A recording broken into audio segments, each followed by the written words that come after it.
Hey y'all, this is Sherilyn. Welcome back to Just Goodness 333 Little Homestead. We're in the kitchen again today. Actually, I'm shooting two different videos. So if you see me in this same I Love Chicken shirt, in two different videos, I did not wear it 2 days in a row, I promise you. Right now, we're canning beef on the stove.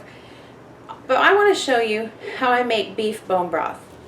Now, if we get a cow butchered and are fortunate enough to get the bones from that, that's great. Every now and then some friends or family will get some of those bones. But I don't have any right now, so I just went to the store and I got beef neck bones. See, these have lots of beef still on them. They have bones in them. I did get 3 packages. So this is about 1.5 pounds each, so we're looking at about 4.5 pounds of neck bones. I have got out my big turkey roaster. You can do this in a crock pot, but I make soap in all my crock pots. And I don't want to make bone broth in the same pot I make soap in. So I've got this, about 4.5 pounds of neck bones, or however many you want. This is just what I have. This is just what I'm going to use.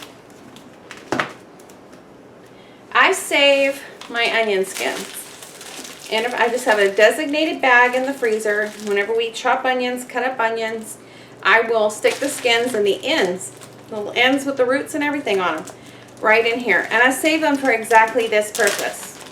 We're going to dump them in, skins and all.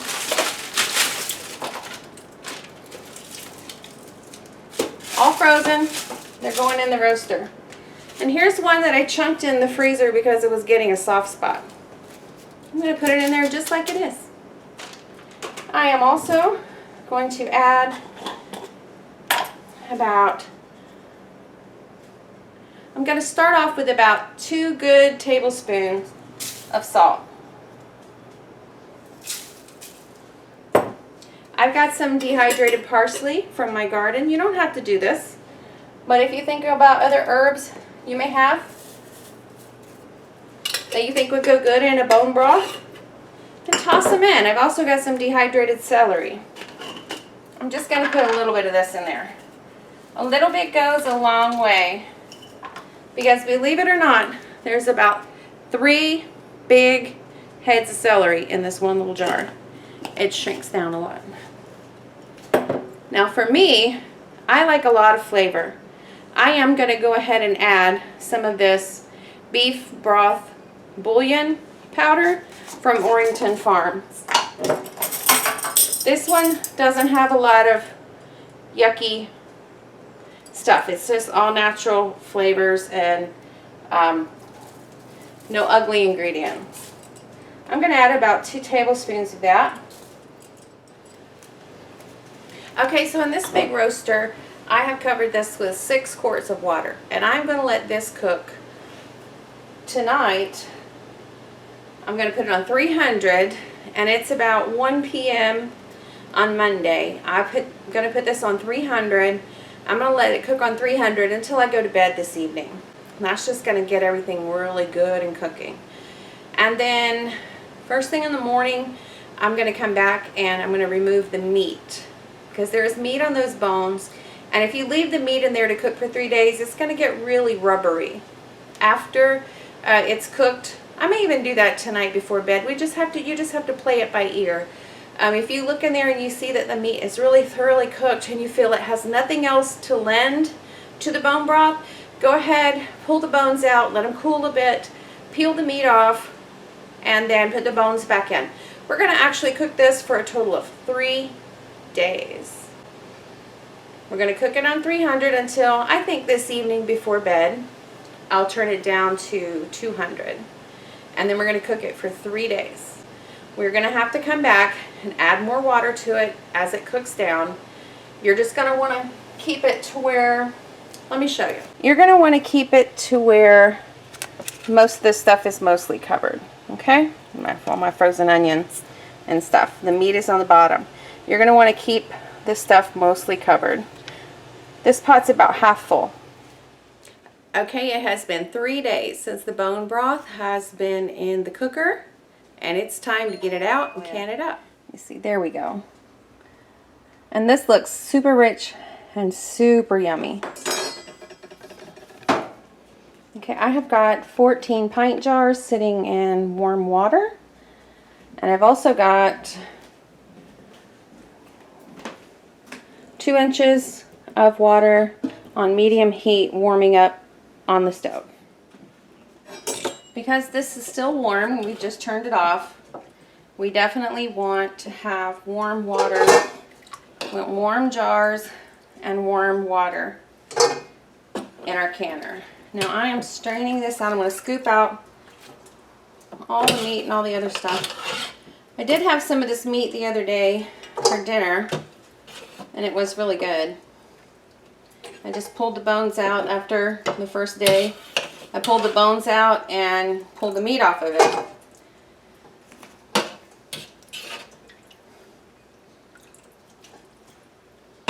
I'm going to continue emptying this pot, and then we're going to strain what's inside. I'm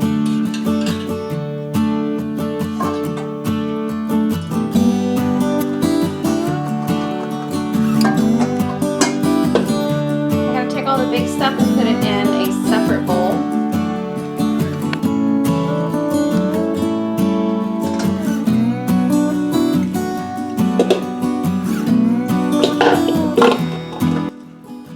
Now, I don't mind little bits of meat or bits of onion or bits of things in my broth. If you want a super clear broth, you're going to also want to take an extra step of straining this through a fine strainer. I'm simply going to put it through the colander.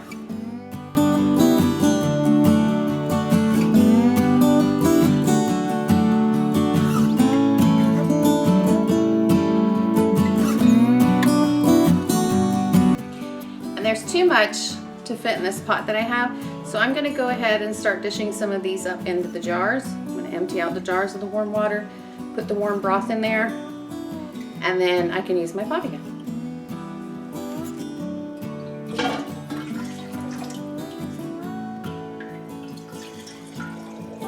I'm going to fill these to the 1-inch headspace. That first line right there.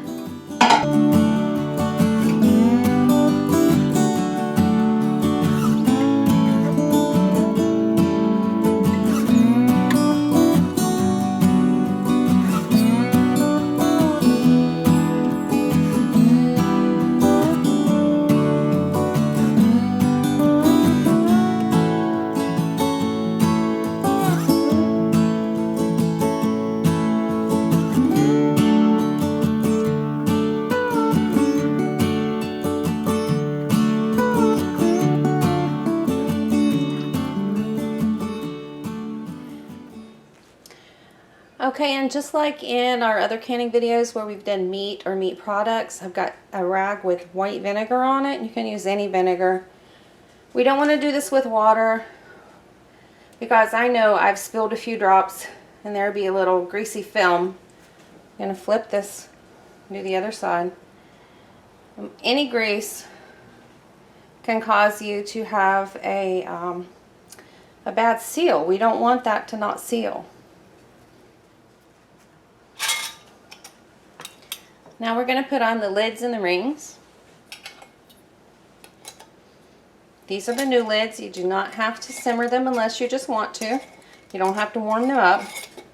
And we're going to do this finger tight. As I've said in my other videos, do not use the palm of your hand. Finger tight means finger tight. If you get this lid on there too tight, the pressure canner is meant to put pressure on this and to expel all the air. And we're going to create an oxygen-free environment. If this is on too tight, then it can prevent some of that air from getting out there and you can get bacteria. I also have an additional quart of this good stuff left over. I'm just going to put that in the refrigerator. One day this week I'm going to make some beef stew with it. Okay, I've got all 14 jars in the canner. I'm going to put the lid on, as I mentioned before in other videos. Most canners will have an indicator mark. Looks like a little arrow. Here's mine. And there's the other one. So line up the arrows. and shut your jar. Do not put the weight on yet. Now we're going to turn this on high and let it come to a good steam. Let it build up a good steam, and we're going to let it vent a plume of steam for 10 minutes. You'll be looking for that steam to come out of here. It's going to make a nice plume, a steady plume, and when you see that, put on a timer for 10 minutes. Okay, now we've got a steady plume of steam. I'm going to put the 10-pound weight on. This is the weight I use for my elevation in Florida. I'm going to wait for this thing to start spinning. My other one rocks back and forth, but when the pressure is built up, it's going to start moving this thing. We're going to leave it on high and watch it until we start getting that action.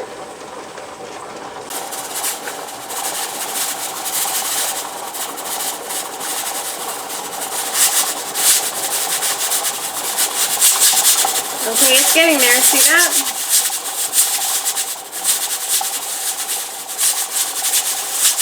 Now I'm going to turn this down to about 7 on my stove. A little higher than 7. Each stove can be different. You're going to need to practice with your stove and figure out what's the perfect temperature. It's around a medium-high, but what you're going to want is for that rocker to be continuously moving. Maybe stop for 20 seconds, 30 seconds, but don't let it stop for very long. If you notice you're not hearing a sound, and stick close to this thing if you're not, you know, if you haven't been canning a while. Now, a lot of these videos are going to be geared more toward beginners and more toward people who are just now getting into canning or who are interested in getting into canning, because a lot of people are nowadays. So what we're going to do is we're going to let this steam and rock around. Keep your temperature where this is moving, somewhere around a medium-high. It's 7 on my stove. And we are going to put the timer on for 75 minutes because we're canning pints and this is a meat product. Anytime you do anything with meat, I don't care if you put one tiny piece of bacon in something to season it, you should probably follow the timing for meat. And in this case for pints is 75 minutes. If it were quarts, we would do 90 minutes. You can see it's still moving. It's not moving as fast as it was, and this is fine.